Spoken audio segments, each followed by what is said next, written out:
अब हम आपको बता रहे हैं कि ये जो वसुंधरा राजे की मुलाकात हुई है जेपी नड्डा से, तो इसमें क्या महारानी को ही ताज मिलेगा या फिर रिवाज बदल दिया जाएगा, क्योंकि अब कयास लगाए जा रहे हैं कि कोई भी जो नया चेहरा है वो हो सकता है राजस्थान में। अब क्या है कि नड्डा से मुलाकात हुई तो आखिर में क्या बातचीत हुई है ये हम आपको बता रहे हैं। राजस्थान की हर लोकसभा क्षेत्र का लेखा जोखा वसुंधरा राजे ने उस मुलाकात में पेश किया। बीजेपी के अच्छे प्रदर्शन वाली सीटों का हिसाब भी उसी में रखा गया था, इसका भी लेखा जोखा पेश किया गया वहां पर। और इसके अलावा लोकसभा में खराब प्रदर्शन वाली सीटों का जो गणित है वो भी लेकर वसुंधरा राजे वहां पर पहुंची हुई थी जेपी नड्डा से मुलाकात के दौरान। विधानसभा की जीती सीटों की भी एक रिपोर्ट इन पूरे फाइल्स में थी।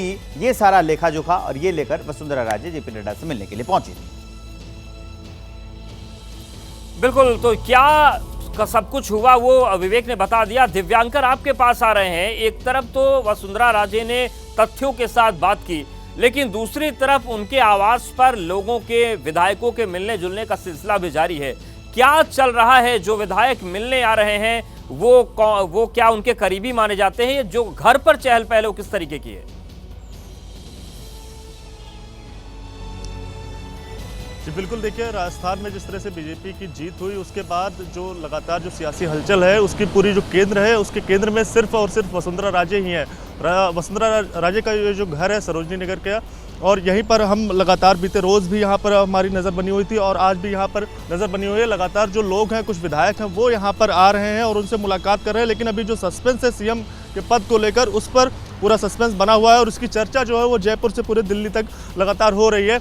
और इसी के बीच लगातार हम देख रहे हैं कि किस तरह से वसुंधरा राजे सिंधिया लगातार बीते रोज बीजेपी के राष्ट्रीय अध्यक्ष जेपी नड्डा से मुलाकात करती है और लगातार तकरीबन 1 घंटे से ज़्यादा समय तक वहां पर रहती है और पूरी डिटेल के साथ जो मुलाकात होती है वो होती है किस तरह से अलग अलग तमाम जो सारी सीटें हैं उसको लेकर चर्चाएं होती है, किस सीटों पर हार हुई, किस वजह से हार हुई, इन तमाम सारी चीज़ों को लेकर चर्चा होती है। और उन्होंने जो जानकारी निकल कर आ रही है, उन्होंने सारी चीजें राजस्थान के बड़े चेहरे मिलने आ चुके हैं वसुंधरा राजे से इस आवास पर।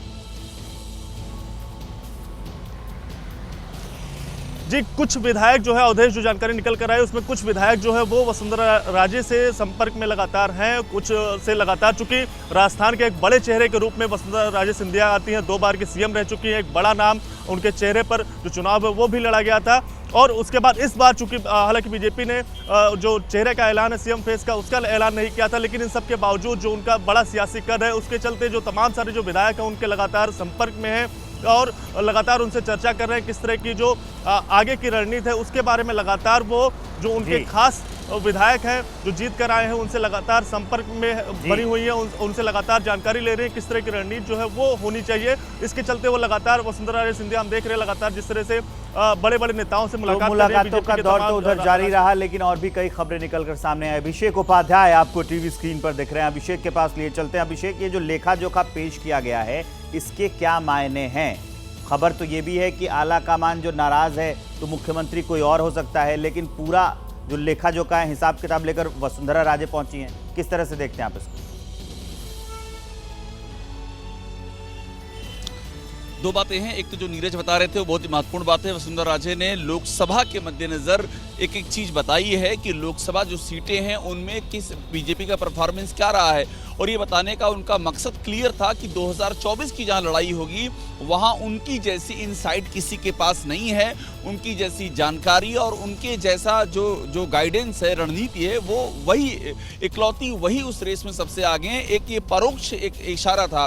दूसरी महत्वपूर्ण बात ये भी है कि जो उन्होंने बताया है, हमारे पास जानकारी है कि उन्होंने उन 49 सीटों की भी जानकारी दी है जहां उन्होंने कुल 60 सभाएं की हैं और उनमें से 36 सीटें बीजेपी जीती, यानी कि 73% का जो स्ट्राइक रेट रहा है वसुंधरा राजे का अपना, जहां उन्होंने प्रचार किया है वो भी उन्होंने सामने रखा है। ये वो इस बात को साबित करता है कि उनका अपना भी बड़ा योगदान है इस पूरी जीत में।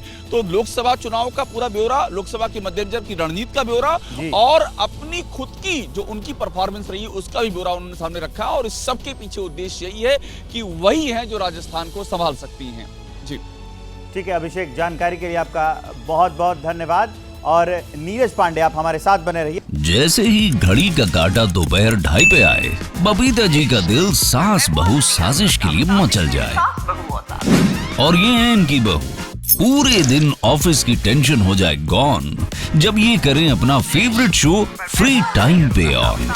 इनकी तरह आप भी देखें अपना फेवरेट शो अपने टाइम पर और डाउनलोड कीजिए एबीपी लाइव ऐप अपने स्मार्ट टीवी पर।